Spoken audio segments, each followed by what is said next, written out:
Hello everybody and welcome to Wine Library TV. I am your host, Gary Vaynerchuk, and this is Laid Back Friday with some gray pants and a Jets jersey. And let's be very, very honest, the only reason I'm doing this episode is because I have to give my official Jets prediction as they storm into Baltimore this Sunday. Are they favorites or underdogs? They're probably like 5 point. I see you got a sheet there. 2-point underdogs? It's not so bad. I'm here to give you my prediction, tell a story, and answer a question on this Friday episode. Unfortunately, I'm not sure if I'm going to pull off all pre-taped episodes for next week, as it is Justin's birthday, and I'm running against the clock, and so that's that. I'm a little bit disappointed, but I'm going to fight. Question of the day, really, is going to come later. But the question, that we are doing on this Friday, and if you want your answers on next Friday's show, and I'll do a whole bunch since I'm really skimming it and sucking it up for you. I really apologize this Friday. So if you want to ask, go right up there, on tv.winelibrary.com, and in the network place, you can hit network, and then there's a place that says ask. Click there, ask your questions. I'm going to answer like 8 or 9 next week. I better do that. So get those in. But today's question is really interesting. Really segues into my story, and it's something I really want you guys to learn. This is going to be on a very special episode of Wine Library TV. You're going to learn something about wine critics, ranges, and drinkability. Dub, probably has a W in his name. Dub says, Silver Oak, he titles it. Hey Gary, I don't get it. How come a bottle of 1992 Silver Oak costs $1,500? Probably a big bottle, by the way. When on the description it says, this creamy, textured, luscious, low-acid wine will continue to drink well for 10 to 12 plus years. Isn't that wine kind of old by now? Dub, great question. I'm going to show you another wine, and that's my story today. This is the Chateau Bayshore Bayco, 1988, getting close to 20 years. And this wine was scored 87 points by Robert Parker and 92 to 93 points by me on an email I sent out to a bunch of my clients this week. Parker reviewed this wine in March of 1990. Mod, help me out here. My math skills are a little tough. 17 years ago. The Silver Oak review that you bring up that says the 92 will drink well for 10 to 12 years. By the way, it came out in 1995, so that's where they started, but that's a different story. That was probably reviewed in 1995, 12 years ago. Now, we all like to think that we're Nostradamus and all that, and we like to give ranges in wine, and we do all that jazz. But let me tell you something about that.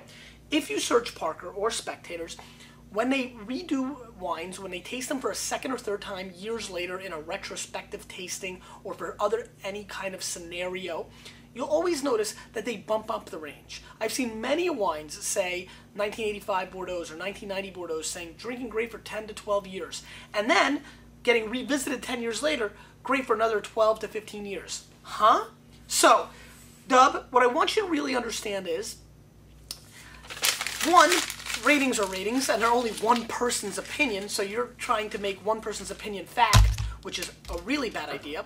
Number 2, humans are flawed. Number 3, we can't predict the future, and nobody can. And so many people try, and we can give a good range based on the varietal and the vintage, the character, the tannin structure in the wine. Sure, we can give a good solid range. But of course, nobody can say this is concrete 10 to 12, because when I had this wine on the Bordeaux trip, Mott, link up the Bordeaux episodes. We'll keep people busy over the weekend. It's good, solid footage. When we do that, when I was on that trip, I came across this wine, and sure enough, I saw it was an 88, and 88 was kind of a very interesting vintage in Bordeaux, and I really enjoyed it. And I knew that the press wasn't that strong from Parker, which would make it a hard wine to sell, because I was there on a business trip. But I tried the wine because, I want to live what I preach, and I tried the wine. I was completely blown away, and I'm trying it now for the first time since it's been delivered. The wine has been open for about an hour and a half, 2 hours. And once again, aromatically, it has exactly what I loved about this wine the first time. 20-year wines, clarets, these wines from, this is a Merlot-based wine from Bordeaux, create such beautiful second and third tier flavor profiles as they get older. And this wine has just an absolutely delicate grain characteristic, which I really like. It's also got very beautiful sour cherry components shooting through on the nose. And just a wine that is very different and very polished and older. So it's got charm and charisma, which, you know, is always fun. It's also a wine that I thought had so much more balance and structure at this point of its life.